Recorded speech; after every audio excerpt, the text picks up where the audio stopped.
Bienvenue au podcast L'entrepreneuriat authentique par Nancy Richard.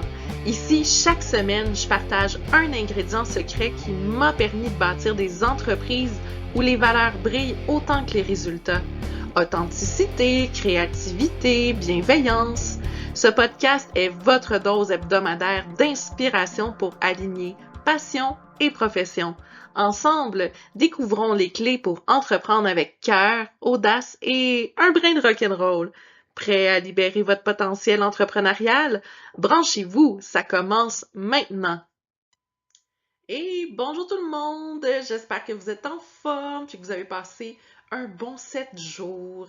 Ici Nancy et aujourd'hui j'arrive à cet enregistrement-là, le cœur en fête, je me sens festive, pleine de petites bulles d'idées. Fait que pourquoi pas, dépendamment de l'heure de votre écoute, prendre un petit mou, un petit crément de pomme et si vous êtes plus wild aujourd'hui puis que c'est proche de l'apéro, mais vous pourriez peut-être prendre une coupe de champagne parce qu'aujourd'hui, on célèbre ensemble le thème de la générosité. Euh, c'est tellement une valeur importante pour moi, la générosité. J'irais probablement même jusqu'à dire que c'est mon deuxième prénom. Puis je le vois vraiment comme une implication autour de moi de faire le bien grâce à ma générosité. Un peu comme, je ne sais pas si vous aimez ça autant que moi, des émissions dans le domaine médical ou tout l'univers du 911, donc le côté médical, le côté pompier, le côté policier. Là, rapidement comme ça, j'ai en tête l'émission New Amsterdam et je revois le directeur Max Goodwin dire que puis-je faire pour t'aider? Puis pour moi, c'est tellement important de donner, euh, de donner au prochain, de m'impliquer pour le bien. Puis ça, je dirais que l'élément suprême de ma générosité remonte à il y a quelques années déjà, 5 ans. Rémi puis moi, on a décidé de s'impliquer pour le bien-être de mes parents. Mes parents habitaient à Montréal dans un haut de triplex. En fait, c'était comme deux triplex collés ensemble, mais ils habitaient au deuxième et troisième étage. Puis mes parents étaient vieillissants et c'était très difficile de toujours gravir ces escaliers-là. Imaginez que vous êtes dans le salon au rez-de-chaussée, donc leur rez-de-chaussée, c'était quand même au deuxième étage. Puis à chaque fois qu'ils avaient besoin de monter à leur chambre ou d'aller à la toilette, il y avait quand même beaucoup d'escaliers, puis c'était très difficile, puis je les voyais dépérir. Je les voyais pas épanouis au début de leur retraite. Puis Rémi et moi, on a réfléchi vraiment beaucoup à qu'est-ce qu'on pourrait faire pour les aider à vivre la dernière moitié de leur vie dans un contexte favorable. Puis on a décidé de leur acheter une maison parce que nous, on trouvait ça important de leur offrir un milieu de vie adéquat, un milieu de vie sain, serein, plus proche de la nature aussi, moins de stress ambiant aussi, parce que là, on les a sortis de l'île de Montréal pour avoir une meilleure qualité de vie, moins de bruit, moins de pollution. Puis ça faisait vraiment partie de nos valeurs très profondes, Rémi puis moi, de faire de ce geste-là euh, une occasion en or d'aider des personnes qui nous sont proches, puis des personnes de cœur, puis qui sont chères à notre cœur aussi. Donc ça, c'est vraiment moi. Je suis vraiment très généreuse de ma personne.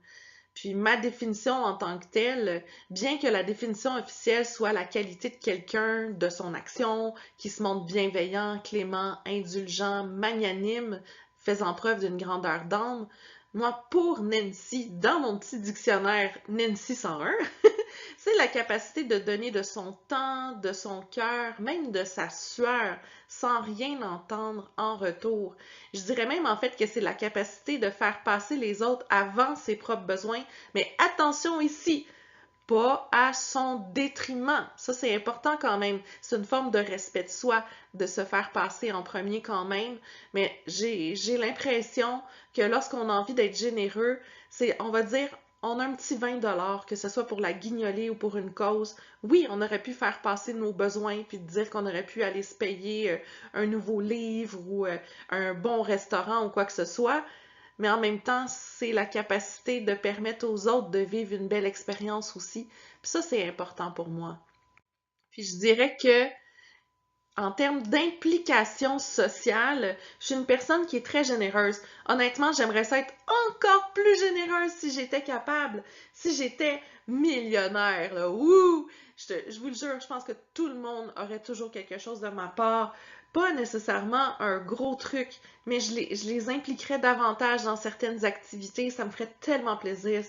C'est comme, pour moi, c'est une boucle et ça permet d'avancer. Plus on fait circuler notre énergie positivement ou nos ressources, plus on est généreux autour de soi. Moi, ça fait partie vraiment de ma nature profonde. Donc, vous comprendrez que dès que j'ai eu l'âge de 18 ans, j'ai commencé à donner du sang. Puis pour moi, c'était super important parce que j'ai un sang rare. Je suis O négatif et je suis également CMV négatif, cytomégalovirus négatif, ce qui fait en sorte que mon sang va d'abord au bébé prématuré. Puis ça, là, c'est la motivation 101, là, quand j'appelle pour prendre un rendez-vous au centre Globule. Je trouve ça tellement important parce que je sais que ça va faire du bien, non seulement à des personnes qui en ont besoin, mais là, en plus de savoir que c'est pour les petits bébés, c'est comme si je leur donnais une chance d'avoir une belle vie grâce à ce don-là. Et que c'est tellement plus motivant de cette façon-là. Donc, ça, je donne du sang. J'en ai donné une quinzaine de dons, sinon plus, jusqu'à présent. Puis, ce que j'aime donner aussi, c'est mes cheveux. J'ai fait par le passé 2 dons de cheveux.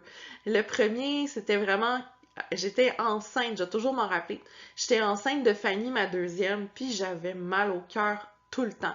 Sans blague, j'ai eu des nausées, vomissements pendant 9 mois à tous les jours, à un point tel que la première phrase que ma tout petite, qui avait genre 15-16 mois, sa première phrase c'est Qu'est-ce que t'as fait Lily aujourd'hui avec maman? Maman fait Burke. C'est sa première phrase. Parce que j'étais tout le temps malade enceinte. Fait que vous comprendrez bien que avoir des longs cheveux, c'était pas toujours joyeux quand je devais aller à la toilette, évacuer mes nausées, disons ça comme ça. Fait que j'ai finalement fait un don de cheveux. Je me suis dit, tant qu'à pas pouvoir les avoir, j'aimerais ça en faire profiter quelqu'un qui en a besoin. Donc, je suis allée chez la coiffeuse, elle a coupé mes cheveux d'une certaine façon pour pouvoir les expédier pour créer une perruque pour une personne qui se bat pour le cancer, par exemple, qui a perdu sa chevelure des suites de traitements de chimiothérapie, radiothérapie, etc. Et j'ai eu la chance de refaire ce geste-là il n'y a pas si longtemps. Il y a environ 2 ans de ça.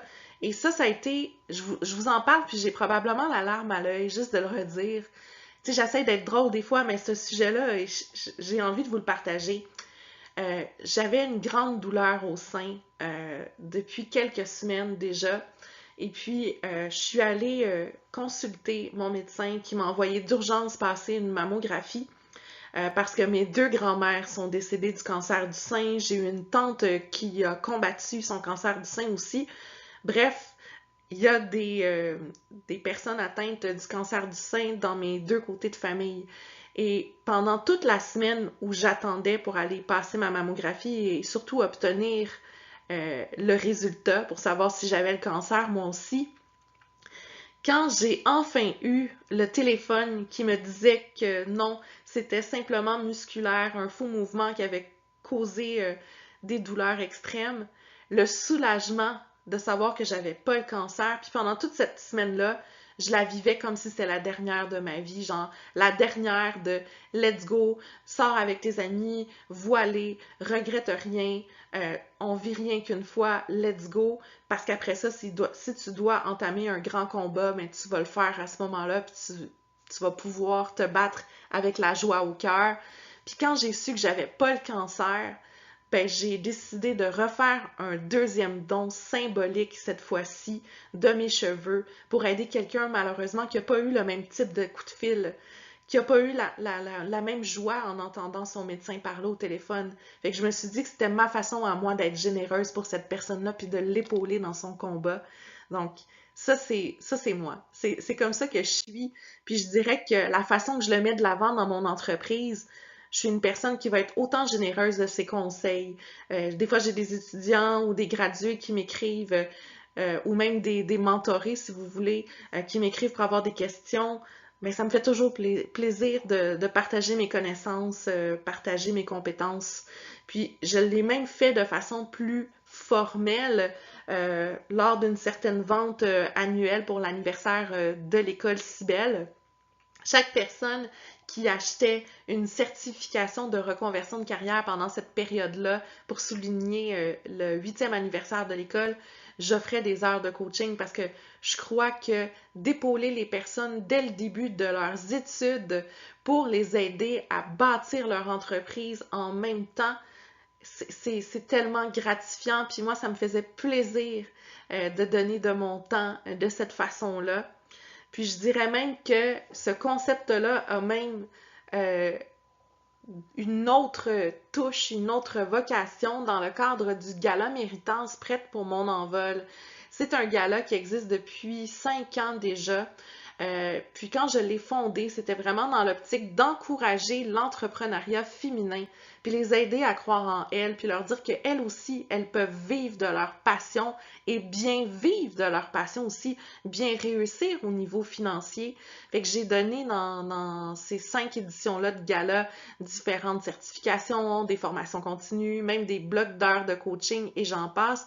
Et attention ici, ce ne sont pas des tirages au hasard, c'était vraiment des dossiers de candidature bien étoffés qu'on devait analyser en comité, des lettres de motivation, une vidéo de présentation et un formulaire bien évidemment avec certains critères à respecter. Donc c'est vraiment des bourses qui étaient octroyées au mérite parce que je voulais voir que les gens voulaient obtenir telle ou telle bourse pour telle ou telle formation, pas juste parce que ça leur tentait pas de la payer, mais je voulais voir la plus-value à suivre cette formation-là.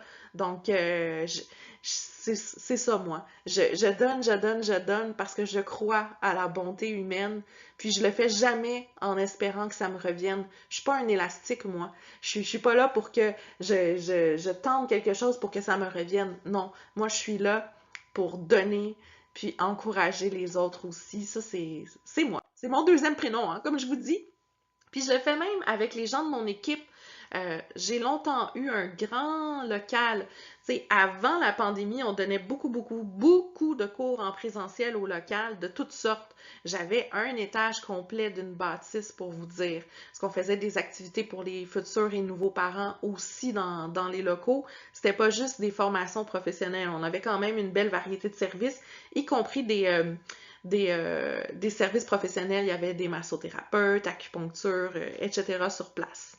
Euh, Puis évidemment, ben, on donnait également de la formation en ligne avant, donc on n'a pas décidé de se tourner vers la formation en ligne au moment de la pandémie. Nous, on était vraiment des précurseurs en technopédagogie, puis on donnait de la formation bien avant.